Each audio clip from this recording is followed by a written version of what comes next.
Hi, my name is Riley Copeland and I'm here to discuss the media and bias assignment. For this assignment, I focused on the January 6th Capitol riots and I looked at two different articles, one being the New York Times and one being the Fox News.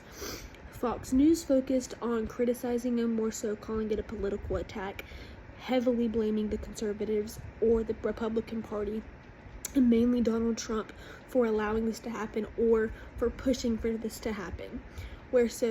The New York Times focused on making this an active investigation and holding people legally accountable for their actions. This really pinned people against each other, as the media, of what I've noticed, really typically does.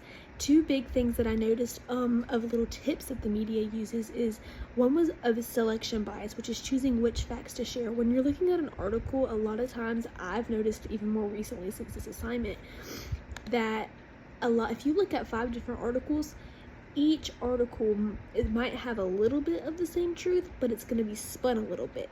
So articles based on what side of the audience that they're trying to target are only going to share certain information. And speaking of that, framing bias is the other thing that I noticed, which is, how do journalists tell a story?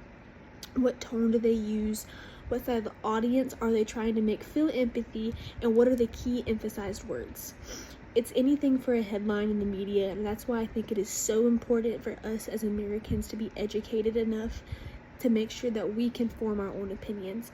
Don't just believe one thing that you see on Instagram on the Daily Mail, but look at that article and dive in and look at multiple different articles. Look at the facts, look at the truth, and form your own opinion of what is going on.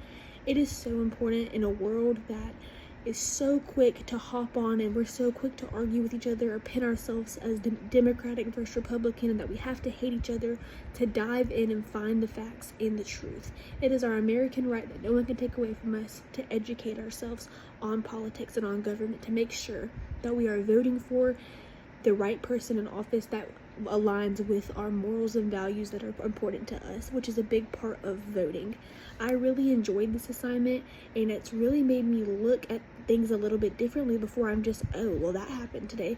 Well, no. And then I like to go and I like to research and look at multiple different articles or videos or news sites and really form my own personal opinion.